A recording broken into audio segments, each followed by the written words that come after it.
Muy buenas noches a todos, nos volvemos a encontrar como todos los lunes, ya es nuestro cuarto encuentro, parece increíble, pero las circunstancias quisieron de que podamos tener este espacio virtual, este espacio de aprendizaje donde podemos compartir cada uno desde su lugar, desde su casa, sin tener que salir, gracias a la tecnología, que podamos estar unidos.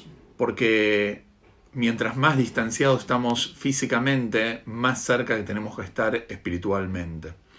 Y justamente un Yehudí se acerca al otro por intermedio del estudio de la Torá, y eso es realmente lo que nos une. Lo que nos une es la sabiduría de Hashem, lo que nos une es este conocimiento de lo que es la profundidad de la Torá, el Hasidut. Entonces estamos estudiando el libro Tanya, que vendría a ser la Biblia del hasidismo, vendría a ser el libro madre del pensamiento hasídico. Y ya vamos por nuestro cuarto encuentro, ya vimos la introducción del libro Tanya y también vimos la primera parte del capítulo 1, donde habla sobre el descenso del alma al cuerpo, y preguntamos sobre un juramento, y hablamos también sobre la definición de un tzadik, de un rayá y de un beinoni. Entonces estamos todavía en este análisis y tenemos todavía la pregunta: ¿qué es realmente un beinoni? ¿Qué es un tzadik? ¿Qué es un rayá? Pero principalmente, ¿qué es un beinoni, el hombre intermedio? Porque justamente el objetivo del libro es entender qué es un beinoni.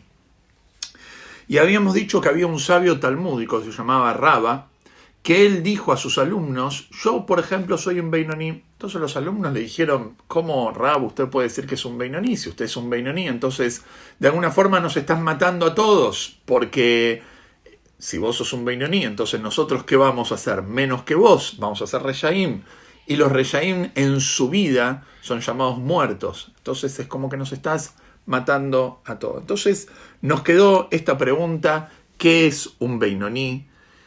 ¿Y cómo Raba se pudo definir como beinoni? Si acaso eso significa que un beinoni es una persona que tiene mitad de defectos, a pesar que tiene mitad de virtudes, de alguna forma está reconociendo que tiene errores. ¿Y cómo Raba, una persona que ni el ángel de la muerte pudo matarlo y tuvo que hacer diferentes estrategias para lograr llevárselo, cómo podemos decir sobre una persona así que tenía mitad de defectos? Entonces voy a compartir con ustedes acá en los comentarios, como en todas las clases, para que ustedes puedan seguir desde adentro del libro. Y también vuelvo a recordar que este es un espacio abierto, es un espacio donde la gente puede hacer preguntas en los comentarios, y dentro de las posibilidades que nos da la tecnología y mi conocimiento, si de alguna forma puedo responder las preguntas, con mucha alegría lo voy a hacer. Entonces, estamos en, bueno, yo lo tengo acá impreso, pero estamos, si lo imprimen, en la segunda página, donde dice: además, ¿cuándo puede considerarse beinoni una persona? En ese renglón que empieza con la palabra además. Entonces, vamos a meternos de adentro. Dice así: además, ¿cuándo puede considerarse beinoni a una persona? ¿Por qué? Porque es una pregunta desde lo lógico. Porque en el momento que peca, cuando una persona peca, hasta que se arrepiente, hasta que hace teshuvá de ese pecado que hizo, es llamada completamente malvada. ¿Por qué? Porque no solamente la persona es malvada en el momento de cometer el pecado, sino hasta que no se arrepiente. Vamos a decir, un ladrón, vamos a un ejemplo muy sencillo, un ladrón, cuando roba, está cometiendo un pecado, pero hasta que no devuelve lo que él robó, todavía sigue siendo un ladrón, todavía está con el delito dentro de su cartera. Entonces lo mismo es entre el hombre y su semejante, y entre el hombre y Dios. Cuando el hombre comete un pecado frente a Dios, no solamente es un malvado en el momento de cometer el pecado, sino aún después, hasta que se arrepiente, es un pecador. Entonces lo vuelvo a preguntar, porque en el momento que peca, hasta arrepentirse, es llamado completamente malvado, y si luego se arrepintió, cesando así de ser malvada, y por otro lado, cuando la persona comete un pecado y se arrepiente del pecado que cometió, es llamado completamente justo. En el momento que la persona hace teshuvá, ya está. Nuestros sabios nos enseñan, el Alter Rebbe también lo trae en otro libro dentro del Tania, se llama Igeret HaTeshuvá. El Alter Rebbe nos dice que cuando una persona comete un pecado, en el momento que se arrepiente de su pecado, Dios lo perdona inmediatamente. Después tienen que limpiar esa mancha, pero el error es perdonado inmediatamente. Entonces, el pecador en el momento que peca hasta arrepentirse es un malvado. Y el pecador en el momento que se arrepiente deja de ser un malvado. Y si era el único pecado que tenía, pasa a ser automáticamente un tzadik. Entonces, es como que no hay un momento donde podemos llamar a la persona Beinoní. No hay un instante de transición donde la persona es un Beinoní. No existe ese momento. Entonces viene el Alter Rebbe y dice, bueno, ¿sabes qué? Podemos llegar a decir que un Beinoní es una persona que en las mitzvot de la Torá, él no cometió ningún pecado. Pero en las mitzvot que son instauraciones rabínicas, que de alguna forma podríamos llegar a pensar que son de calidad menor a las mitzvot bíblicas, entonces esta persona es un Beinoní porque él cumple con todas las mitzvot de la Torá, pero las mitzvot de los sabios quizás en alguna transgredió. Entonces el Alter Rebbe viene y nos advierte que no pensemos así. Y dice así, incluso aquel que viola una prohibición menor de los rabinos, de los sabios, de Jajamim, como por ejemplo no mezclar carne de ave con leche. Nosotros sabemos que la prohibición bíblica es solamente carne vacuna con leche. Sin embargo, carne de ave con leche es una instauración rabínica. Entonces podemos decir, ¿sabes quién es un Beinoní? Un Beinoní es esa persona que cumple con todas las mitzvot de la Torá. Se cuida de no mezclar carne con leche, carne vacuna. Sin embargo, carne de ave, ahí él sí mezcla. Entonces ahí él es un Beinoní. Viene el Alter Rebbe y dice, no, incluso aquel que viola una prohibición menor de los rabinos es denominado malvado, según se han señalado en Yevamot, acá trae la fuente, en el Tratado Talmúdico de Yevamot, capítulo 2, y en el Tratado Talmúdico de Nidá, capítulo 1. Lo que es más, podría llegar a decir, dice el Alter Rebbe, que ¿quién es un Beinoní? El Beinoní es esa persona de que él mismo no peca, pero que cuando él ve que hay otra persona que peca y no le dice nada, entonces ese es un Beinoní, que él es íntegro, él cumple con todas las mitzvot, pero de alguna forma él no se cuida de advertirle a sus compañeros que no cometan pecados. Viene el Alter Rebbe y te dice, tampoco, no pienses así, dice, lo que es más, aún el que no comete pecado él mismo, pero tiene la oportunidad de prevenir a otro contra el pecado y no lo hace, es considerado malvado. Como ahí traen la fuente en el Tratado Talmúdico de Shevuot, en el capítulo 6. ¿Por qué es esto? Muy sencillo. En el judaísmo existe una responsabilidad colectiva. La persona no puede salir con la proclamación y decir, yo vivo y dejo que los otros mueran. No, en absoluto. La persona tiene que saber cómo exactamente está pasando hoy en día. Hoy en día entendemos que no existe me salvo yo y los demás que hagan la suya. No, cada ser humano es responsable del otro. Una persona que comete un error no solamente se daña a sí mismo, sino que daña a todo su alrededor. El ejemplo del barco, la persona puede llegar a decir, yo estoy haciendo un agujero en mi camarote. Claro, viene el capitán y le dice, vos estás haciendo un agujero en tu camarote, pero nos estás hundiendo a todos. Nos estás hundiendo a todos porque estamos en el mismo barco. Entonces viene el Alter Rebbe y te dice, no pienses que un Beinoní es esa persona que él no peca, pero no advierte a los demás de pecar. ¿Por qué? Porque hay una responsabilidad, como dicen nuestros sabios en el Talmud, Kol Israel, Arevim Zerazeh, todo Yehudí es responsable el uno por el otro, todo Yehudí es garante el uno por el otro. Entonces, aún esa persona no es un Beinoní. ¿Por qué? Porque es un rayá. La persona tiene la oportunidad de advertir al otro y no lo advierte. Es un rayá. Hago un paréntesis chiquitito. Nuestros sabios nos dicen de que uno tiene que advertir a la otra persona del pecado cuando uno sabe de que el otro lo va a escuchar. Cuando uno sabe que la persona a quien uno va a advertir es una persona cercana a uno. es una persona que tiene esas cualidades para escuchar una crítica, entonces uno tiene la obligación de advertir.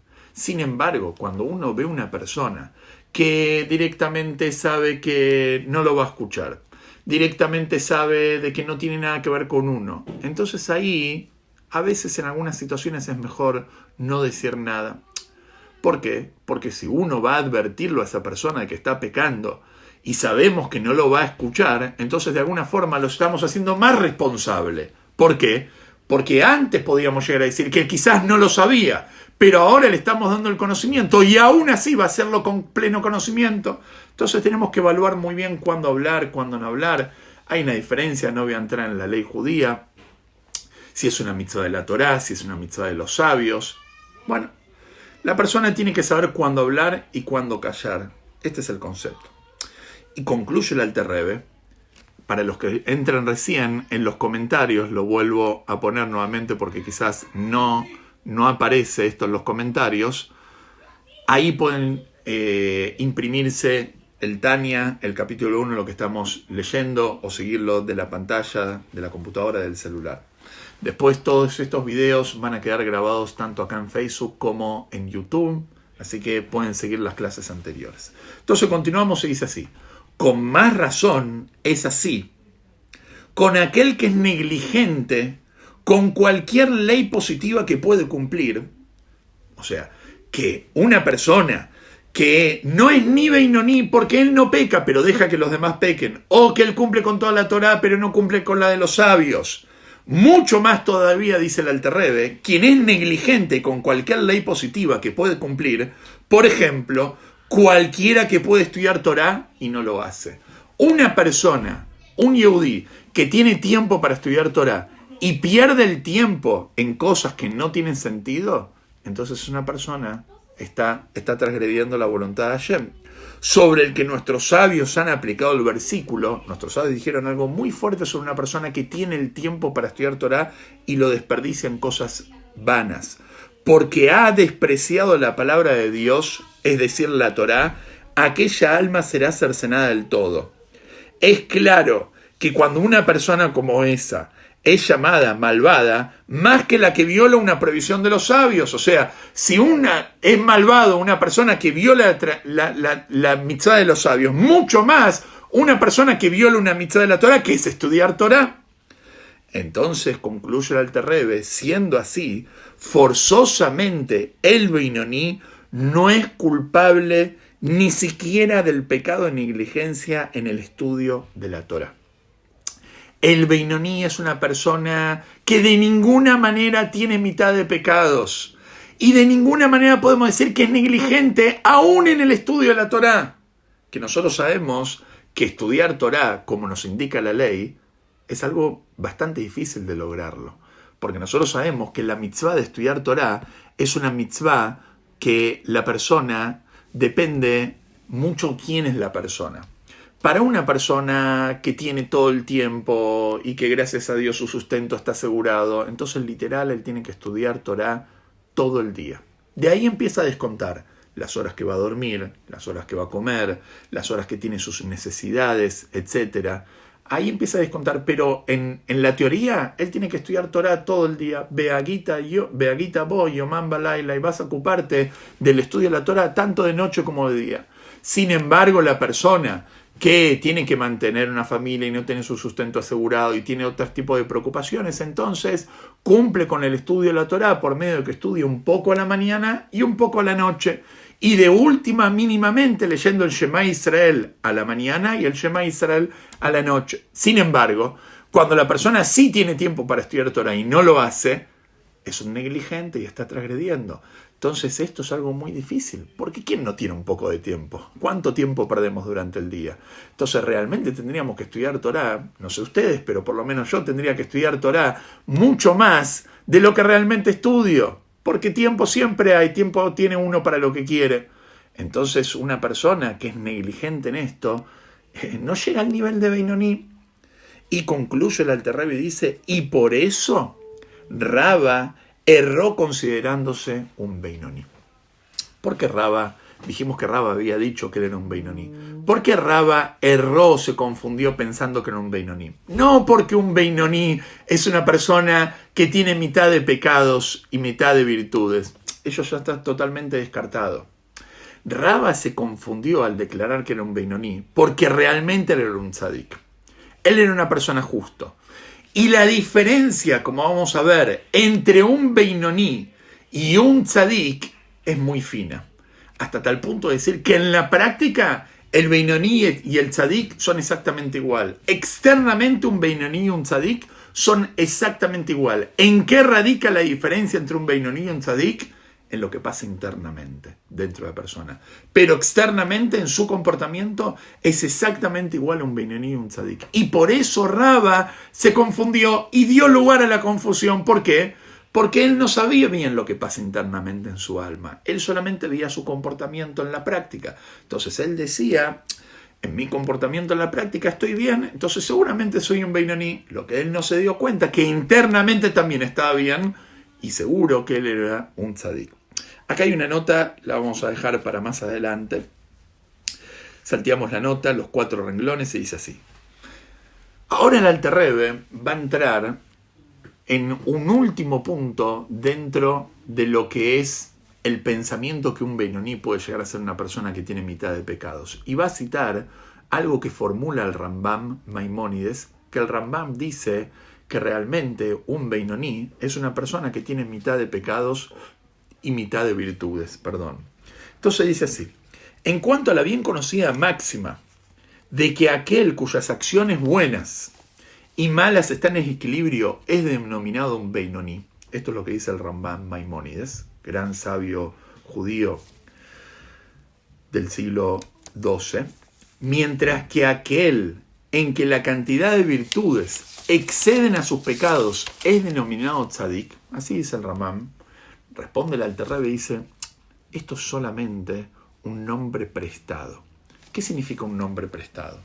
Un nombre prestado es como cuando una persona lo llevan a juicio y esa persona tiene varios delitos.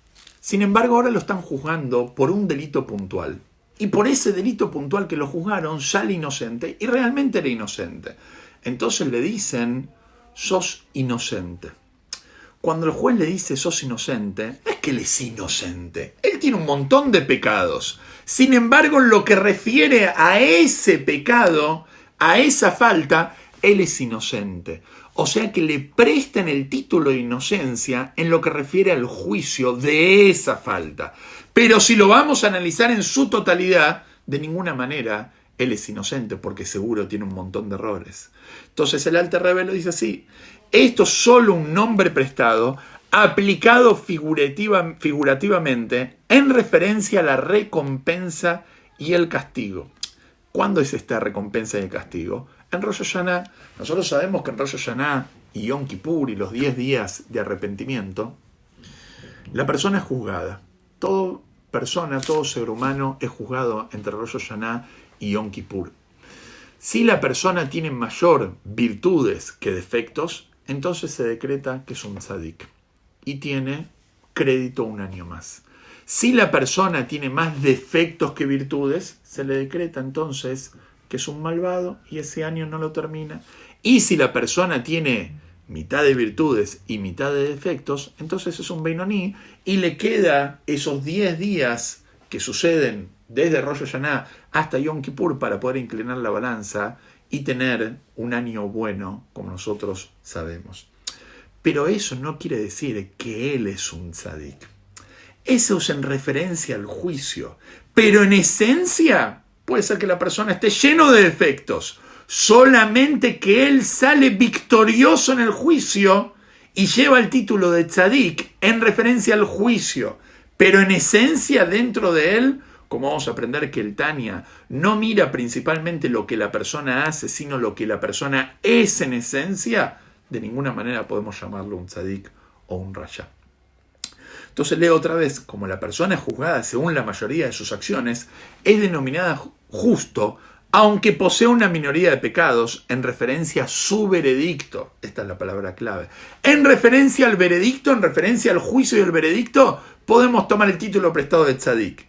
ya que sale victorioso en su juicio. No obstante, dice el Alter Rebbe, de definir con exactitud las cualidades y niveles distintivos.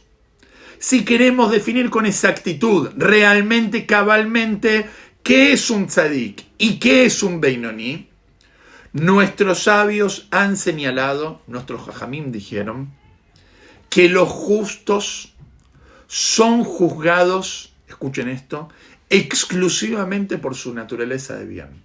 ¿Qué es un justo? Una persona que solamente tiene bien dentro de sí.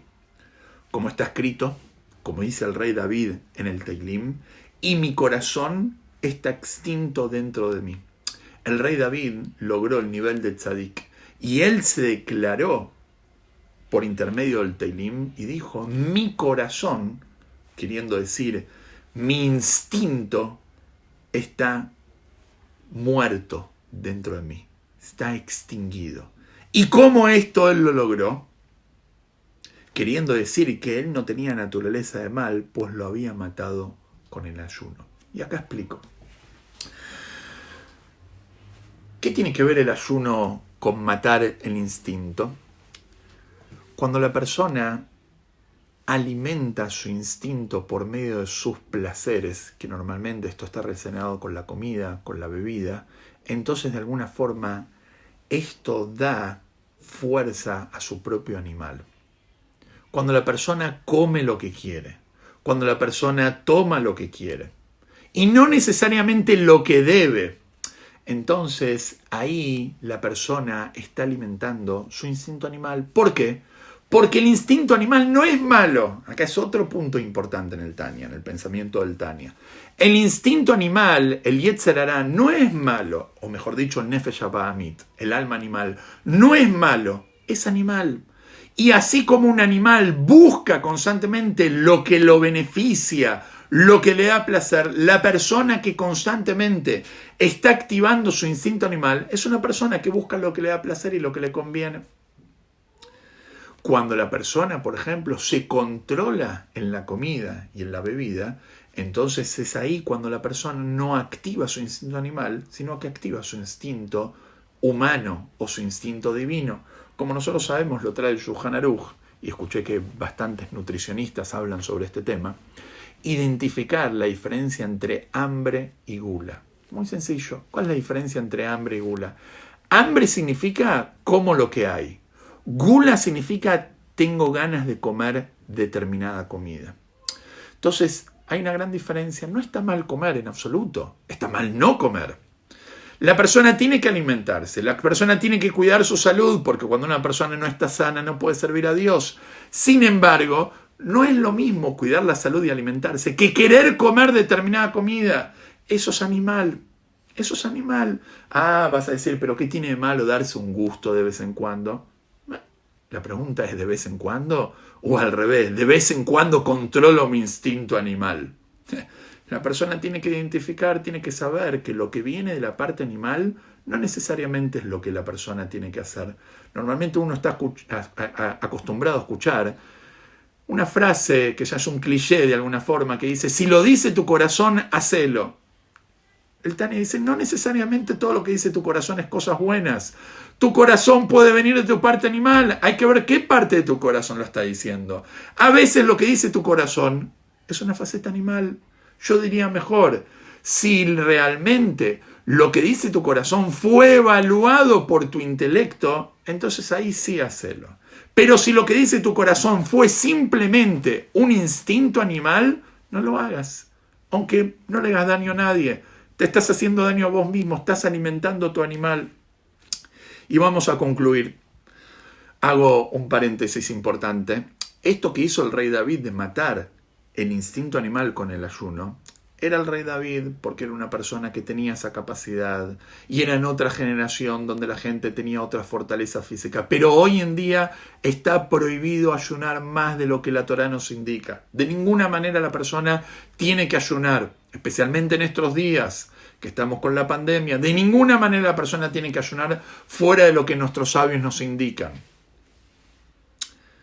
Eso no quita que la persona puede reemplazar los ayunos por el control en la comida, por no comer necesariamente todo lo que le gusta y no comer más de lo necesario, comer exactamente lo que necesita, como dice el Rambam, que la persona tiene que saber que su estómago es como una bolsa, y si lo va a llenar, así dice Maimónides hace casi 1000 años atrás, si él va a llenar su estómago con comida, nunca va a poder hacer la digestión porque no va a poder moverse. Por eso dice Maimónides que la persona tiene que dejar 1/3 de su estómago vacío para que el estómago pueda hacer la digestión y moverse correctamente. Volvemos a lo nuestro. Y concluye y dice así: pero aquel que no ha logrado alcanzar este nivel de liberarse de su naturaleza de mal, aquel que no pudo eliminar su naturaleza de mal, aun cuando sus virtudes exceden en número a sus pecados, aunque tenga 1.000.000 de virtudes y tenga un solo pecado, todavía no está en absoluto en el nivel y escala de tzadik. Qué fuerte esto. Estamos acostumbrados a pensar que un tzadik es una persona que tiene más virtudes que defectos. Seguro que un tzadik que tiene 1.000.000 de virtudes y un solo defecto es un tzadik esa persona. Viene al Terreb y dice, no está ni se acerca al nivel de tzadik. Ni tzadik gamur, ni tzadik sheino gamur, ni tzadik completo, ni tzadik incompleto. Y este es el motivo de que nuestros sabios, nuestros jajamim expresaran y digan así: el santo bendito sea, cuando Hashem creó el mundo, vio que los justos eran pocos. Dios vislumbró toda la gente que iba a venir de acá hasta el final de los tiempos y dijo, van a ser pocos. Por lo que se alzó, por lo que Dios tomó cartas en el asunto y los plantó en cada generación y puso una cantidad mínima, se dicen que son 36 mínimo por generación, los puso en cada generación porque, como está escrito, el tzadik es el fundamento del mundo. El tzadik es el que mantiene el mundo. Y Dios dijo, son pocos, si los voy a poner todos en una generación me voy a quedar sin fichas. Entonces los plantó un poquito en cada generación. Como nosotros sabemos que en cada generación existen tzadikim y existe un tzadik que es el líder de la generación, como vamos a hablar, si Dios quiere, en el capítulo 2. En resumen, aprendimos que un tzadik no lo evaluamos por lo que él realmente hace. Por lo que él hace no puede tener ningún defecto. Vamos a aprender a mirar a la persona no necesariamente por lo que hace, sino por lo que es en esencia. Pero si Dios quiere, esto lo vamos a ver la semana que viene. Así que les deseo que tengamos un Pesach Kasher Besameach, que tengamos un feliz Pesach Kasher. Todavía tenemos un poco de tiempo para vender el Hametz, para desapropiarnos de todos los productos leudados, para limpiar nuestra casa como corresponde, ayudando a nuestra familia, a nuestra esposa, en lo que es la limpieza y participando en el ser de Pesach, cada uno en la intimidad de su familia, en este año tan particular, siguiendo con todas las costumbres de comer matzá. Si podemos tener matzá shmurá, mucho mejor todavía, matzá hecha a mano, tomando las 4 copas en el orden correspondiente, con la lectura de la Gadá. Así que tengamos un Hag Sameach, una hermosa fiesta de liberación.